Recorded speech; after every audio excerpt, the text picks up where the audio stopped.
3, 2, 1, Gary. Hello, everyone. Welcome to the Gary and Kenny Show. I'm Gary Kroger in cold, frigid, snowy Waterloo, Iowa. And I am joined by Kenneth Seisler in not cold, not chilly, not snowy Calabasas, California. But extremely windy. But it's the Santa. Oh, there's right? the Santa Ana. Ooh, there's a firesome wind out there. It's a blowing. Are you doing a Scottish accent? Irish? What was that exactly? You know, I do like a Northern Irish kind of like Dublin suburbia sort of kind of a thing. Euro trashish. Yeah. All right. Yeah. Now, I remember it's open to interpretation. All right.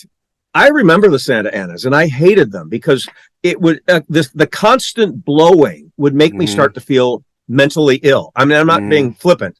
I would start to feel crazy. I fear it because when the Santa Anas come, if there's any kind of spark, the entire city goes up in flames. Right. Yeah, and it aggravates your sinuses. And I also apologize for the irritation it gives your eyes and your sinuses. But there are people's houses burning down, Gary. But I'm sympathetic to you. Used to get your eyes used to water. Right. Okay. Right. It kicks up the pollen, and my allergies. Oh, the pollen. Horrible. Our guest today, Kenneth, since you obviously know very well, is Debbie Williams. Debbie Williams, I've known for a lot of years, as you have, probably going back to MTV. Hey, you know what? When you don't have to go back with people how long you've known them. It just makes us feel old, okay, Gary?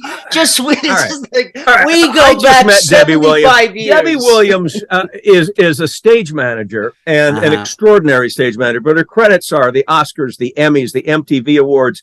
She was with American Idol for a long time, and I used to go there and actually watch her work. She could probably tell us a little bit about Abdullah-gate. Do you know about Abdullah-gate? Say that 3 times fast. You know about Abdullah-gate? Yeah, Abdullah-gate. Is that from which show? Was that that was season 1? Season 1 of American Idol. Okay. Oh, okay. No, you know what? I'd like to hear about it.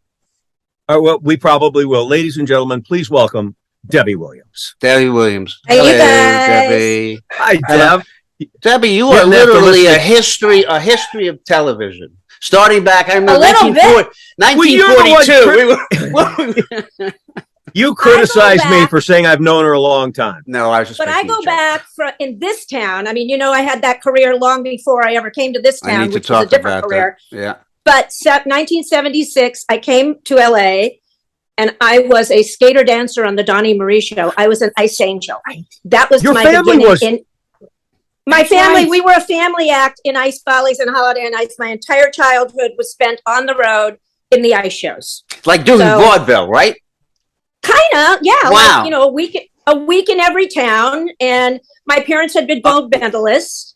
Yeah, let's go back because I want to hear about a little bit.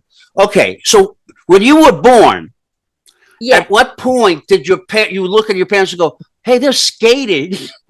Where are my skates? Where do I? Yeah, like 3 years old. Well, your father was a professional skater. Your mother was a professional skater. My father was like the guy who skated with all the women. He was that good-looking man and a really good skater. And my mom and dad joined the shows when they were like 18, and then they had me when they were 23 and 24. My family. I have 18 first cousins in Columbus, Ohio. So I was there for about 6 months, and then they took me out on the road. And when they how old were you? How old are you? Yeah, how old? 6 months when we went on the road. Oh, 6 months. You were on skates at 6 months. No. So as I started walking, did they use your crib? Did they put skates? Did they put skates on your crib and just roll you out? Basically, because as I started walking and they would take me to arenas for rehearsal, I was climbing all over the arenas. So they thought, oh, we'll just put skates on her and she'll just be in here and she won't move. Wow. That was my playground. Well, guess what? Osmosis. You watch all these people around you and this is what they do. And you go, oh, I'm supposed to do that too, Well, it's literally like you were skating before you were walking. Well, kinda. Yeah. So surely you were trained, but yet at the same time, it was very natural for you because skates are very unnatural for me. Like my mother said, the first words I ever said was show. Because when I was a baby, they would take me to the show and the chorus girls would watch me. My father and mother went out and skated and then they'd come back in the dressing room and that's how it was, At a time when you had no diapers, it was hard. Skates. We had skates. And so finally, when I was about 2.5, we were in Chicago. My parents were playing the Conrad Hilton in the ballroom there. There was this ice skating show. And this was in 1956. And they put me on Easter Sunday. They let me do a little number in my little bunny costume. And all of a sudden, my father went, hey, wait a minute. I have an idea. So we went back to Columbus. He worked with me, put an act together. We went and auditioned for Holiday on Ice. 2 weeks later, we were on the road. And the act was called? The Williams Family, the First Family of the Ice. The First Family of the Ice. Yes, that was their life. I mean, we did that until 1968 when we left Follies when I was 15 years old. So that was my entire childhood. Here, then my father gets the idea, 1963, 64. We're going to leave for 1 year and live in LA, and he's going to have us in commercials, and he's going to have us doing all this stuff, put an act together on the floor, which we did. We auditioned for the Hollywood Palace. We auditioned for the Tonight Show. My father had this idea. And at the time we'd been with Holiday on Ice, all of a sudden, a year later, Ice Follies offers us a contract. I did commercials at the time. Always they said we looked Italian. All of us had dark hair. You know, we looked too Italian. Then we went back on the road with Follies after that, and we didn't leave until 1968. Well, if this is not the making of a movie, I don't know what is. Really? Hey, Kenny, I tell you, it is. If I could write it, nobody would believe the stuff we went through on the road, living on the road with a troop of people like that. You know, it's your child. I'll tell you, this is really tragic, but my first playmate was a chimpanzee. I didn't have kids to play with, and we had a chimp in the show named Jinx, and that was my first playmate. And I had let's go back. At the time, were you happy? I mean, that's a question I would ask a young child. So you were happy. It was fine. Yes. Traveling and going from place to place and not being able to make friends in one place for a long time. It was How just do you that's know the way that's, it is. How do you know that's different? That's your life. I don't know. You don't and maybe know. there was more to that relationship with the chimp than you're giving it credit for. Perhaps, Gary. No, I love that chimp. You know, we'd have tea parties, and I did get in trouble one time. Went out to that's a spin-off movie. The Skater and the Chimp. The Skater and the Chimp. That'll be. You beat me to it. Yeah. Okay. I know. There's a lot of stuff. Oh, do you skate now? Do you go out? Let's go, kids. Let's go. Let's go to the rink. I don't have any skates right now. In fact, I want to get some made. The boot factory is up in San Francisco, and I want to get some made. When was the last time you skated? 10 years ago. Can you do a double or a triple Lutz? No Lutzing. You can't Lutz. Back in our day, that was not a thing. Skating in shows was about beauty, and it wasn't about doubles, and it wasn't about triples. It was some a of these beautiful names sport. that they give, it's just funny some of the names they give some of the tricks. Sour cow. Yeah, saddle cow. What is sour cow? I don't know. That's what I was curious. Some of them are named after skaters who invented them. Now, I don't know who Mr. Sour Cow was, but that was always a weird one. So, in other words, the Lutz was probably invented by Mr. and Mrs. Lutz. Is that what you're saying? It was Mr. Lutz. It was the Mr. Lutz. There's a thing called an Ina, and it was named after Ina Bauer, who was in the show with us. A lot of these things are named after different people in the show that I skated with because I'm so freaking old, and I was a child. So I know the origins. I want to know when the split was then. When did you go off on your own thing? When did stage managing happen? What would you that try is being such an a weird actress thing. for a while? When I came to LA and I was doing the Donnie Marie show, I had an agent and I was doing stuff. And then all of a sudden I started looking around and I looked at production people and I went, this is cool. This is collaborative. This isn't just about this. This isn't just about you out there by yourself, you know, going on auditions and doing stuff. And so I got to know a few people on that show. I was on that show for 4 years and I made the jump into production when that show ended. Right. And I ended up working for a company back then that produced Casey Kasem's America's Top 10 when it started. So I produced that show and I knew some directors. So they gave me some shots. You know, I'd come in and work with other people. And all of a sudden I got it in my head. Once I was learning from some of the best people in the business, I wanted to be a lead. And people goes, no, women don't do that. And there were very few women at that time anyway. Women don't do that. And I went, oh, okay, then I'm going to. So I became a woman lead in variety TV. I got some shots from some people and I did it. And I was the only female lead on those shows, you know, for many, many years, there is not a female. Well, there is one that came out from New York now, but I was the only one here in LA. So you talk about when Debbie was starting and they'd say, oh, women don't usually do that. Well, I remember the day where it was just starting, where women was just starting to get PA jobs in the control room. It was just starting, but it wasn't every control room.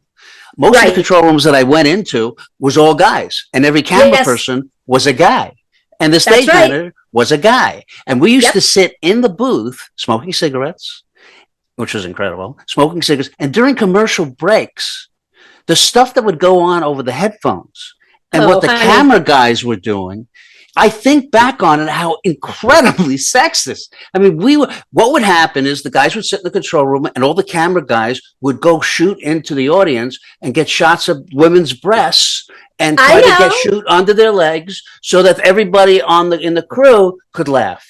Those were the days. I know. That and you know, even when I broke into it and it was all guys, okay, and they allowed me into this fold, and so I knew I just had to be that girl who was going to hear a lot and put up with a lot and smack them and joke them back when they said offensive things to me, which I never took offense to. I mean, back in that day, I was like, whatever, you know, you're just being stupid boys, you know, but some of the things that I've heard on headsets over the years, you know, you would, you know, by certain directors back then, I could have sued all of them if we were living in this. Just say Kenny's name.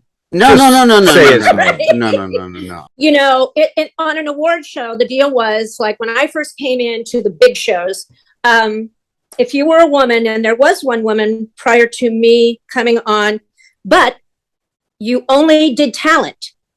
You could lead talent, and you did talent. You were not on the stage, you know, doing all the stuff on the stage. And so that was my goal, that I was going to learn all that. You know, I mean, I came from a show business background, and I was like, if I'm going to do this, I'm going to learn it all. This is a craft, you know? And so I treated it as such, and I learned from the best, and was put in situations sometimes that I went, oh shit, I hope I pull this off. And I always did pull it off. And you have these hardcore crew guys who are not used to a woman, you know, and then I pull it off. And one guy from CBS one time comes up to me, goes, well, you little shit, you did it. And I went, thank you. I'll take that as a compliment, you know, and that's how it was. Let me ask, let's go back. You have such a long list of credits, and that you did in a very short number of years. 30 years. No, or whatever. I was going to try to make the joke. It wasn't that long ago, but so you've done, well, let's go right to the Oscars. How many Oscars did you do? 20. Oh, 20 Oscars. And Golden Globes, I did 32. Wow. Well, okay, we'll go into that, but I got to ask you, and I'm sure you've been asked a million times regarding the Oscars. Okay, there was the big significant moment of when they announced the wrong Best Picture, right? You were there. Okay, just give us a brief rundown. Well, I had been doing Idol, so I hadn't been doing the Oscars for a while because our first Idol always coincided with the Oscars. So I pulled myself out for a while. So then I got asked back. So then I used to do a side, you know, I would do stage left wing and Dempsey Nelson would do stage right wing. You know, we did that first stage manager of MTV, Dempsey Nelson. Exactly. So, and he lives right near me here. So I came back, and so I was just dealing with talent. So of course they gave me the Aldercockers. So I get Faye. And my friend Valdez gets Warren. However, Faye and Warren don't really like each other. Or Warren's, did you know that before, or there was that you could just see a sense the tension? You sense it. Okay, we knew that, and so you know we were careful about things. And I mean, that night kind of is a book in and of itself, the two of them and everything. And I adore him. Faye. I adore her too, but whoa, Faye is interesting. I'll leave it at that. And so they had been there, standing there, and all of a sudden the commercial, Warren said, I got to go to the bathroom. He's 80 years old at that time. All of a sudden they cut the commercial. So John Esposito, who is now doing that wing, he comes running to me and he goes, they just cut them. Let's get him out there. So I went, okay, I'll take her. You take him. So I'm taking Faye. He's taking Warren. We go by the guy who hands him the envelope. New guy. It was a new guy. We put him up there and they go out. So when they and keep this in mind. There was a 2-minute clip that played. Okay. So keep that in your mind. There was a 2-minute clip that if you needed to swap an envelope or something, that accountant could have done it, but he wasn't aware. Wow. So the clip plays, they come out of the clip and they have to open the envelope. When Warren opened it, he was supposed to read it. He did this. He looked to his right over into the wing to John. And then he went back and he has, here, Faye, you read it. And she goes, La La Land. And so all of a sudden, that new accountant was standing next to John. And now one thing to remember, we never touch the envelopes. Stage managers, we do not touch envelopes. That is that person's one job. So all of a sudden, that accountant says to John, and I'm standing right there, he goes, I think that's the wrong answer. And I did the show for somebody. I'm standing there, I'm like, the wrong answer? The wrong answer? What are they talking about? What he had done is he had given Warren the envelope from the award before, because he had double envelopes. They always have double envelopes. Okay, and the award before was something that La La Land won. La La Land. So when Warren looked at the envelope, it said the actress's name, but it also said in big print, La La Land. He knew it was wrong. He did.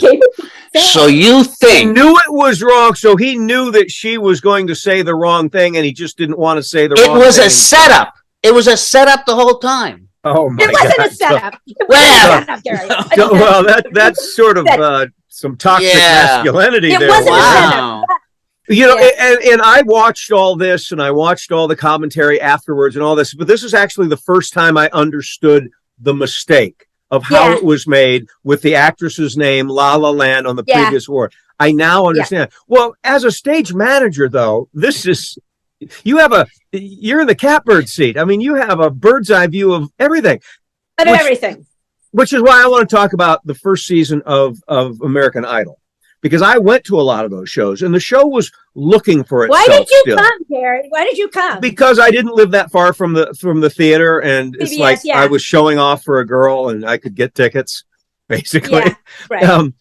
But explain to Kenny what Abdullah Gate was. Here's Paula Gate. Okay, this is a good one. Okay, so, she's a judge on the show.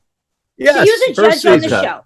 We have Simon, Randy, Paula. Okay, so Idol was the kind of show that was always on edge. Like at the last second, 5 seconds to air, they go, we're changing act 2. You know, there was a lot of that went on. It kept us on our toes. And as a stage manager, it's kind of fun, you know. It's like, okay, let's go. So the Paula Gate thing is, so this is how it went. So our Fox executive used to come in at the last minute. So this was a show where Mike Darnell? Yes, it was. And he'd come in at the last minute and all of a sudden pay attention. Sorry, Mike, but you did that sometimes. And then decide that what we were doing was not right. So all of a sudden, the kids were doing like 2 songs each. Now, the judges always came to the dress rehearsal, sat in the audio booth, and watched the kids do their thing. So when they would sit in the audio booth, it would give them a sense of what was coming. And they had to, nothing was written for them. Nothing. So they had to decide what they were going to critique and how it gave them a little heads up. So that's what that was about. But what happens is in the middle of the show, and we had done all the first songs, all of a sudden, Kenny Warwick says on the headset, we need to change the next act. And I want you to send all the kids out now. Not all the kids were on stage. And it was on the other side of the stage. So my stage manager over there, Mavis Davis, goes, Kenny wants me to send all the kids out. We didn't rehearse this. And I went, do nothing. Do nothing. So then Nigel comes over to me on my side and I go, what is going on? And he goes, Darnell wants to change this now. And I went, we haven't rehearsed any of this. This is ridiculous. And so I looked to Seacrest, who I always protected. And I looked at him and I said, do you want to do this? And Ryan goes, tell me again what it is. Nigel says, okay. And I go, but the judges aren't going to know this yet. And Nigel goes, I'll go out in the clip and I'll explain it to them. So Nigel goes out in the clip and I'm like, nothing good is going to come of this. First of all, sometimes when you tell talent things like really quickly like that, some people can absorb it and some people can't. And we as stage managers kind of know who can and who can't. So I thought, This is not going to be good. So Nigel runs out in this clip and he starts explaining to the judges this new thing we're going to do. Cal is like, I can see it. I'm watching it in the distance, from my side of the stage. And so Nigel walks away and Simon takes his pencil and throws it at Nigel's head. And so we come back and the judges just got this new information and Paula said what she said, which you remember, Gary. I don't. Well, she kind of inferred that, we saw this number before, and da-da-da-da-da, and everybody's like, they saw this number before. What are they talking about? It hasn't even been done yet, right? It hadn't been done yet. And so the audience at home was a little confused about it. Okay. And it was a mess. It was just a mess. Right. And so Paula really got raked over the coals about it when it really wasn't her fault. Wasn't her fault. It became Paulagate, and it was a big, thing. And what I've enjoyed so much with both of these stories is that we watch the show. I'm in the business. We're all in the business, but still I'm an audience member basically. And I watched the show and it all looks so ordered for the most part. You kind of, you don't expect anything to go wrong, but from your vantage point, you probably are answering 5,000 questions, directing traffic. It's absolute chaos that you have to make order from. It's the most interesting backstage perspective.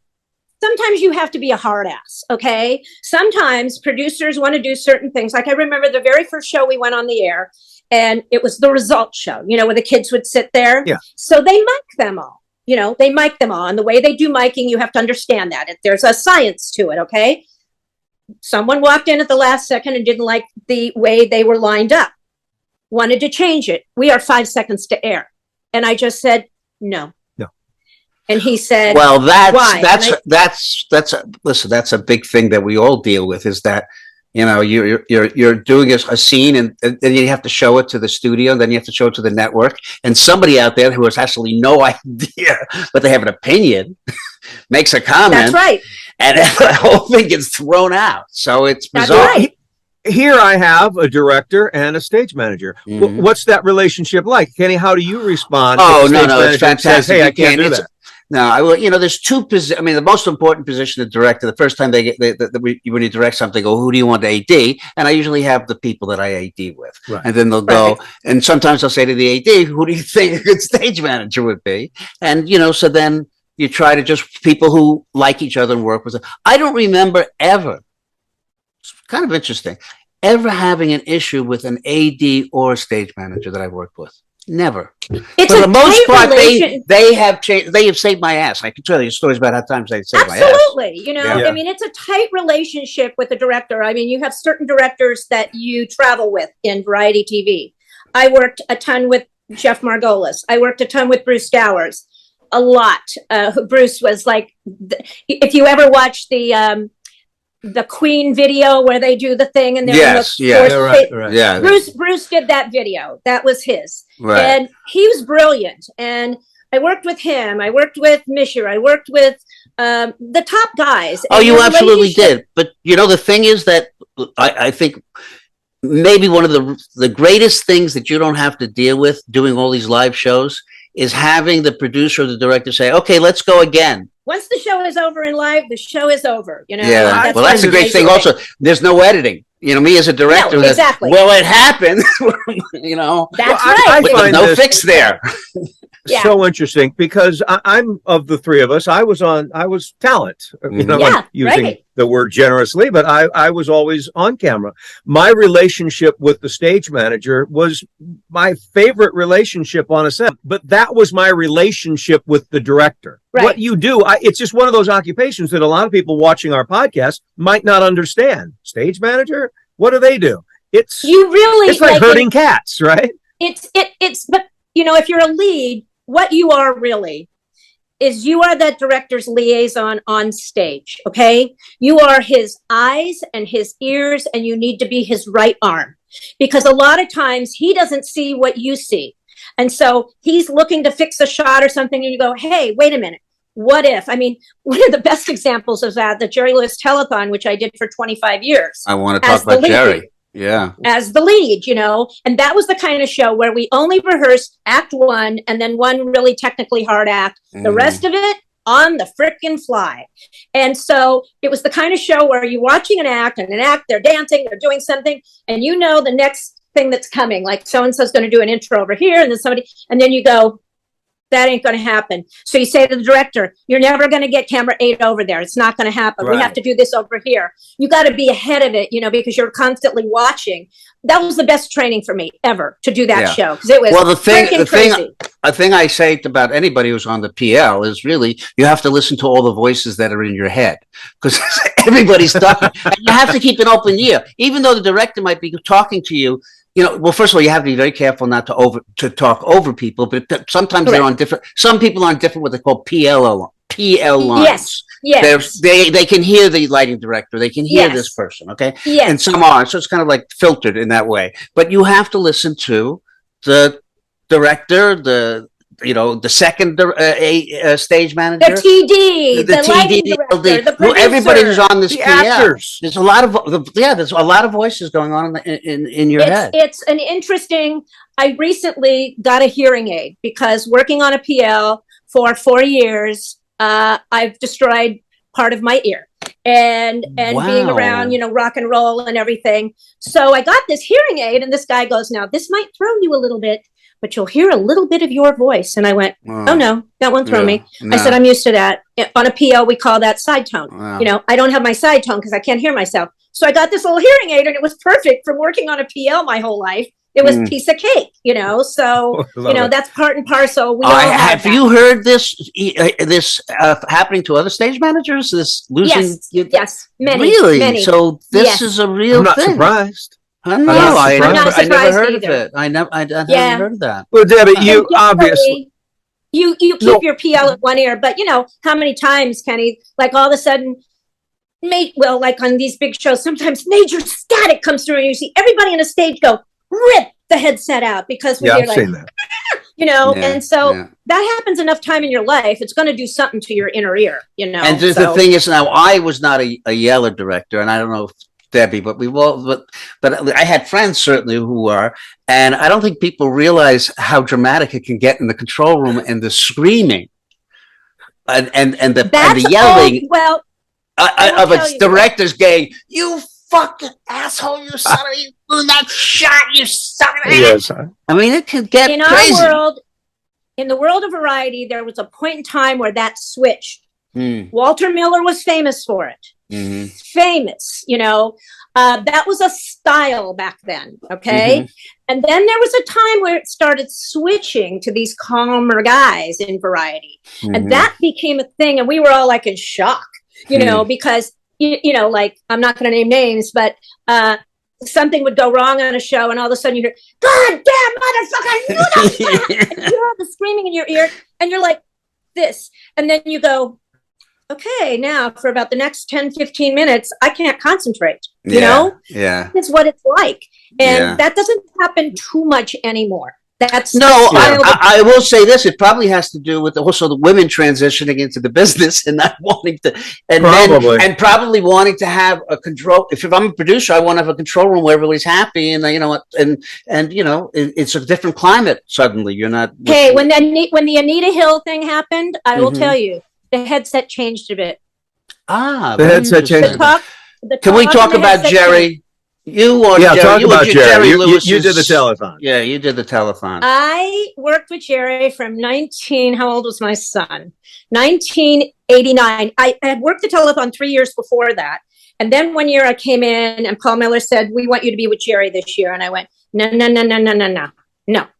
And he goes, "Why?" And I go, I don't want to be with Jerry. It was intimidating. He kind of heard the stories and things, difficult. Yeah, And so I'd be like, I don't really want to do this. And Paul would go, "No, you're going to do this. This is going to work." And I'm like, so I did it. And the first day Jerry comes in, I'm standing there, we're doing a band rehearsal. He walks in with the entourage behind him. He's got his shorts on and his red shirt. He walks over and he goes, I hear good things about you, kid. And I said, and I hear some things about you too. And that's how it started. Well, he probably wasn't used to having a woman stage manager either back in those days. Never. No, there was a lady, Patty Burley, who years and years before had been a stage manager on the show. I never knew her. And so we started out, he was mad that year because we were at Cashman Field and he wasn't happy about that. So here's what they did. They decided to throw the lamb to the wolf. And so I was the only female. So they said, let's put the girl with him. Mm-hmm. Maybe he won't be, so angry. So that was how I ended up being with him. Oh, you were the Jerry Whisperer. Yes. Jerry Whisperer. Well, so, you were about to say something. You were saying that you sort of stood up to him. You said, and I've heard things about you. Was it the fact that you pushed it back a little bit on him that he developed some immediate respect? So we had this little thing about like, okay, and I'm super professional about my job. And so my whole thing is, having been a performer, when I would stage manage, I would always put myself in their shoes. What do they need? What are they looking at? What is going to screw them up? How can I, how can I take care of that before we ever get there? So that was kind of how I always dealt with stage managing. From a performer's head, like, how does this feel for them? I've been there. Okay, so let's talk. But you and Jerry developed a very long relationship, right? You guys became friendly at the time, though, and I will say this: over the years, Jerry's reputation and certain things were discussion. He was involved in some scandals or whatever. So that must have been an interesting time for you and Jerry. I would thought it was always like when you came into the telethon each year, like we talked during the year. He'd call me on holidays at home, call me on Thanksgiving, wish me Thanksgiving. He became a friend. We would have long conversations on the phone. And so each year you would. What did he like to talk about in these long conversations? Sometimes he'd talk about the shows I was doing. He had just watched them. He's watching your career too. So he'd watch my show, whether it was Oscars or Emmys or whatever, and he'd go, what the fuck was that? Whatever, and I go, oh, okay. So we'd have a discussion about it. And I always joked with him that we should do a podcast that was like, what does Jerry think? Meaning about, present day television and shows, because he was like that. That would be a good show. I know. He would be like on the telethon, an act would be on stage that he didn't get. And I was always standing right next to his podium, and he would do this. He'd look at me and he'd go, what the fuck is that? And I'd go, well, they're dancers, and this is a hot hip hop kind of thing. And it's very, and he'd go like this. He'd give me these looks, which cracked me up half the time. And he could make me laugh at any time. I'm as much as a child as he was. And so, I knew when he was kind of like depressed or whatever, let's play. Let's come out of this act and be in the men's bathroom, or I had free reign. And I'd say to him, you want to do this? And he'd go, yeah. So we do it, and I just got his moods. I understood his moods. And so I could work with that. And there must be a story. Now that you're retired, I'm retired, whatever, I feel free to be able to tell me too. All the stories. Okay, I don't give a fuck who finds out about it. What are they going to do? So anyhow, Debbie, let's talk about. I told you he'd want some dirt. The biggest creep, or the big. What was the biggest? I'll give fuck you. This is a really. This is a good story. Okay. There was this one time. This is so bad.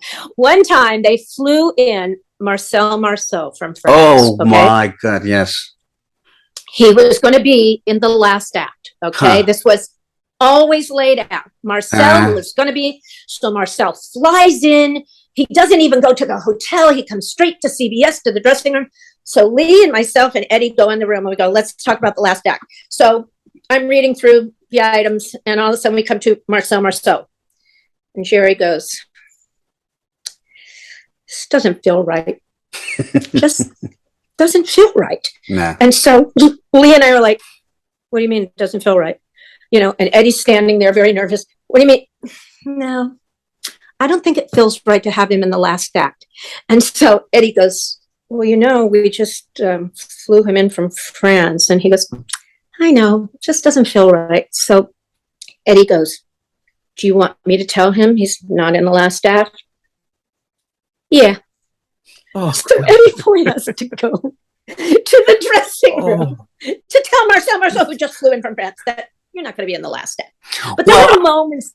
I want to know how Marcel Marceau responded. Obviously, a lot of hand moments. Did he do the box closing in, or?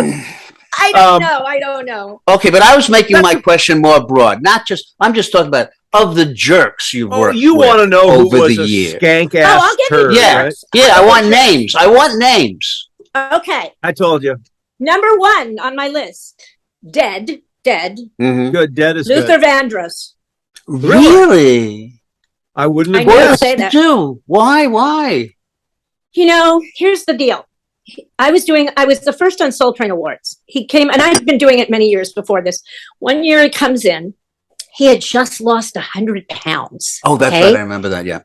He had just lost 100 pounds. So he comes in, he walks in, he looks at the set, and he goes, "This is a piece of shit." Okay. Art director's standing there, you know, everybody's around. Well, what don't you like? Da, da, da. Everybody's appeasing him, you know. And so Lester Whittleson was a producer on the show that year. And Lester's also, he was a choreographer as well. And Lester says to me, his 3 background girls, send them off. I want to see them in their costumes. So I send somebody off with them. They go off. The girls come back in their costumes. And Luther goes, "Why are they in their costumes?" And I went, "Well, Lester asked that they, you know, Debbie, you do not do things in my act. You do not tell people in my act what to do. Do you hear me?" And I went, "Absolutely, Luther." And so something else happens, and he was screaming at someone. So I thought, I'm just going to remove myself for a while. So I go over to my podium with my script. You know, I'm at the presenter podium. And he comes walking over to bitch at me about something else. And he's like, da da da da da. And I'm like, "Luther, what is going on?" I go, "What can I do to help you?" You know? And he said something to me, and I went, "Okay, Luther, whatever you say, you're right." Like that. And he goes, "Oh, so now you're going to placate me," he says. Now, nobody knew it at the time, but I was 3 months pregnant. Okay. So when he says that to me, I said, "No, I'm not going to placate you, Luther, because I'm not going to take your shit." And on that, I did something very dramatic. We're at the shrine. I walked to the center of the stage, walked down the big long aisle and out into the lobby. Right. One of our camera guys was there, and he's like, "What's going on?" I went, "I don't know." I go, "He is in the worst mood." And I go, "Somebody needs to get him a cheeseburger." And so his people came to me and apologized. And they're like, "We're so sorry. He's just been in a bad mood lately," and da da da. And so I said to them, same thing. I went, "You know what? He's been on this diet. Maybe he needs a cheeseburger and something, you know, that might help." Well, guess what? That story got carried. Lisa Gibbons did it on the radio. It got carried on something else that the female stage manager said, maybe Luther needed a hamburger when they had an altercation. So, you know, it was a whole day. So I just passed it off. Really, I'm surprised that you said Luther Vandross. Of all the superstars, that have come in, that you worked with, that was another one. Yeah, there's another good one. Okay. Yeah. Kevin Spacey. Well, okay. This is apparently he's not dead, only his career, right? Yeah. That doesn't surprise me, though. No, it doesn't surprise anybody. This is a Golden Globe story. And our green room at the Golden Globes is a packed room with every star in the business in there, okay? So Tom Hanks was in there. Dick Clark was around at that time. Who else? Everybody was in that room. So what happened is we have this guy, Oscar, he runs the green room. He's this wonderful Latin man, and he makes the drinks for everyone. And he's worked at the Beverly Hilton for 30 some years. We adore Oscar. So Oscar's wife had just died of a brain tumor. We all knew that. Okay. Oh my goodness. Kevin Spacey goes up to him in the green room and says, "Can you give me a wine glass?" We don't have glass in the green room. It's plastic. So Oscar gives him the wine glass. Kevin Spacey takes that glass and throws it at Oscar and says, you stupid, I asked you for a glass," kind of thing, and was very offensive. Dick Clark even walked over and went, "Whoa, whoa, whoa." Tom Hanks did as well. And so I hear about it. I'm in my wing, and they come out and they tell me, they went, "Oh my God, this just happened in the green room," and everybody's upset. And they took a collection for Oscar. All the celebrities felt so bad for Oscar. Wow. He was just an ass. And so now. Okay, that's no surprise. I mean, given everything. No surprise. That fits. Yeah, and he's canceled, right? He will. There's no way for him to come back, I don't think. No, he's canceled. And Russell Crowe is not so nice either. I've heard that as well. All right, let's go to the flip side. Yes. Who's the nicest? you know. Or who surprised you? Tom Hanks. One person that people always go, I heard so-and-so is a real jerk. And you go, oh, no, they're wonderful. Daniel Craig is a doll. Okay. He's a doll. Okay. Love him. I like Tom Hanks. Mm-hmm. I always liked Will. I did. In my presence, he's always been a good guy. Will Smith. Wow. But you missed out on the slap, huh?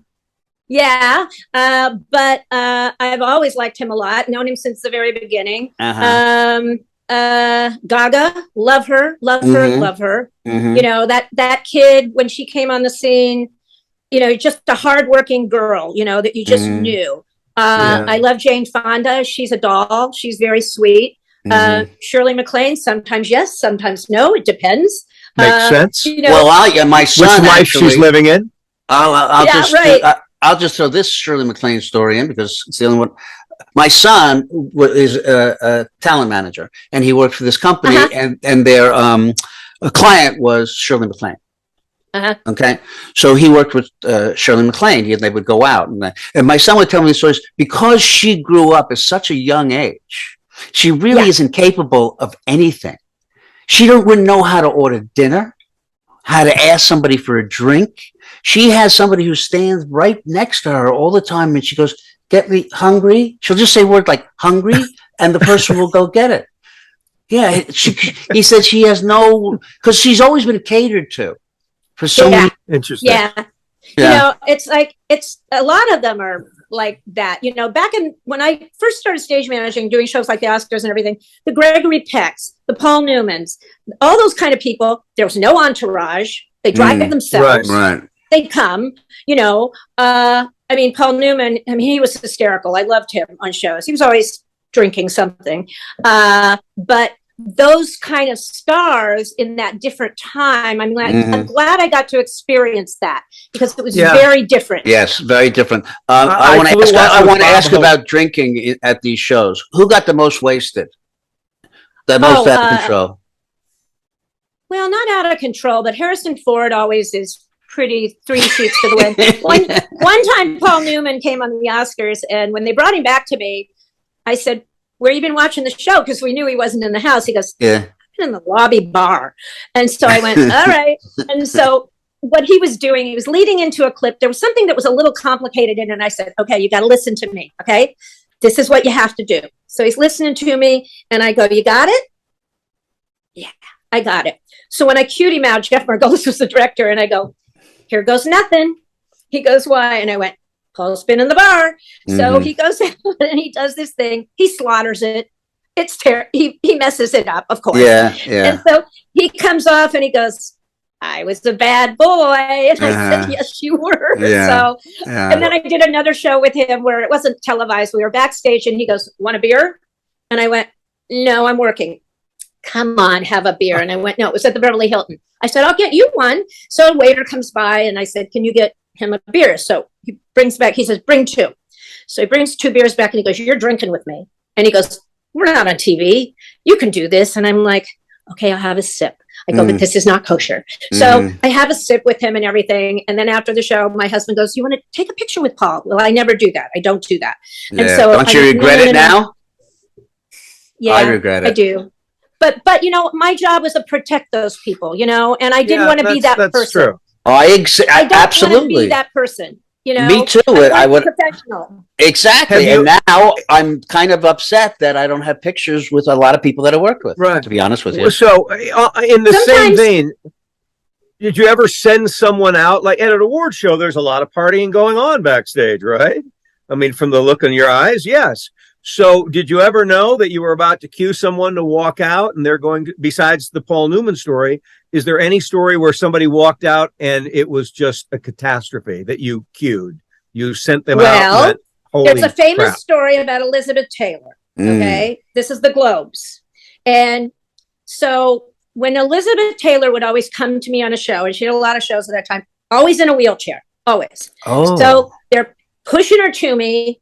You know, and then they'd get her up. And so she comes with her Israeli bodyguard, Jose Iber, the whole entourage. So they get her back in my little wing, the Globes. Your wing is like the size of this. And so she's got this whole entourage. We're in the award before. They brought her late. Wasn't my stage manager's fault. It was somebody else's fault. So I said to her, okay, I need to talk you through this. I need to tell you what you're going to do. No. Where's my bag? Where's my bag? And so they give her, she's like, I need my lipstick. I need my powder. And I'm going, okay, Liz, listen to me. This is what's going to happen. And I'm trying to explain things to her. She goes, I got it. Where's my lipstick? She's doing this. Powder. I'm listening to the speech, and all of a sudden I'm hearing, thank you. So I said, we got to go. So I took her little shoulders and I spun her around and I put the envelope in her hand after I explained everything to her. Yeah. And I push her out. She goes out. I had to push many people out. So she goes out. She walks out. Hello, like this, Robin Williams is in the front row. Everybody's in the front row. And so she looks at the prompter and she goes, Elizabeth, oh, that's me. And so she starts to open the envelope right then and there without saying the nominees. Yes, I think I remember this. So everybody starts yelling. Robin's yelling. Everyone's yelling at her. No. Finally, here comes Dick Clark from Stage Right. He walks out, he puts his arm around me, he goes, nice to see you, madam. He goes, first we have to read the nominees. So she reads the nominees. When they come out of it, it says open envelope. She goes, oh. So she opens the envelope and goes, Gladiator. And so it was a moment that it was like they did it on SNL the next week. Yeah, I'm remembering this now. Wow. They did a whole takeoff on this. That was fantastic. And, it was just one of those moments, on live TV, you just go, okay, this is happening, and it's not a whole lot you can do about it at that moment in time, Well, again, you talked about, the old days and the glamour of Hollywood. There was a whole article today about how the Oscars are coming. The Oscars are no longer glamorous. Nobody... You can't, who the stars are. Yeah. Is that your take on it? There was a moment in time that I saw the change happen, because here's what it was. You'll remember this. You guys will remember this. We remember this as kids. When you watch the Oscars, the people you saw on that show, you didn't see on a talk show. You didn't see on the internet. You didn't see them anywhere. You saw them in a movie and you saw them on the Oscars. Interesting. Okay. So that was a big deal. Right. So then when things started changing and, I looked at the rundown one year and I went, oh my gosh, this is the transition, because it was all younger names. Okay. Right. Except for when we did the big award you do for somebody that was half dead, it was all young names. And so, there was that transition that happened. And I think because there were so many award shows that led up to the Oscars, because it was award, it took it out, and everybody wanted to try to be like the Globes, because it's more irreverent, and it's loose, it's irreverent, it's all of that. But we can't take irreverent, because we have to be politically correct. You can't do irreverent anymore. Except for Ricky Gervais, who was always my favorite host. Brilliant. Talking about favorite, all the years you did the Oscars, who was your favorite host? I liked Kimmel. The year Kimmel did it, I was there. Doing it again. And he's doing it again this year. Was great. But, the thing that's happening with the Oscars this year, which I am so happy about, and it's so wonderful. There was the tradition for so long that the producers had to be a film producer. Right. As you guys well know, people that do film do film. Live TV is very different. So they would bring in these people, and then the director would have to carry them, because they didn't know how the live show worked. Finally, this year, Ricky Kirshner, Glenn Weiss are producing the show. They do Kennedy Center. They do, and I've worked with Glenn forever. He's been doing the show for about 5 years now as the director. But this year, they decided to have regular live TV people do the show, which I think best idea. Well, that's fine in terms of production, but I will say this. There's no way they're ever going to get back to the numbers that they used to have in the Oscars and every year. And what happened to me, I probably won't watch the Oscars. I'll go on YouTube. Well, that's what I do. I watch the next day. I go on YouTube the next day. Right. Absolutely. And the problem now is award shows have kind of lost their luster. I watched the transition from when we did variety shows like Donnie, Marie, Sonny and Cher and all that. That died. And then award shows took over. That's when that transition happened. And We're at the end of award shows now. Young people don't care about it. My kids don't care about it. I have a 38-year-old and a 28-year-old. They don't care. They don't watch that kind of TV. So award shows have taken, someplace that was kind of my mainstay of my career, a lot of it, they've taken a hit. And so now, like the ACMAs, which I did for years and years, that show is now only on the internet. It's on either Netflix or one of those, Amazon. And so that's where award shows are going, Yeah. We are at an hour and 15 minutes here. Oh my God. We should really start the show then. Yeah. So great pre-interview. Well, my point is this has just been the easiest conversation, Debbie. I've been seriously, and I probably say this to every guest, but this time I mean it. No, I have found you're so lively and so much fun, but you love what you do so much.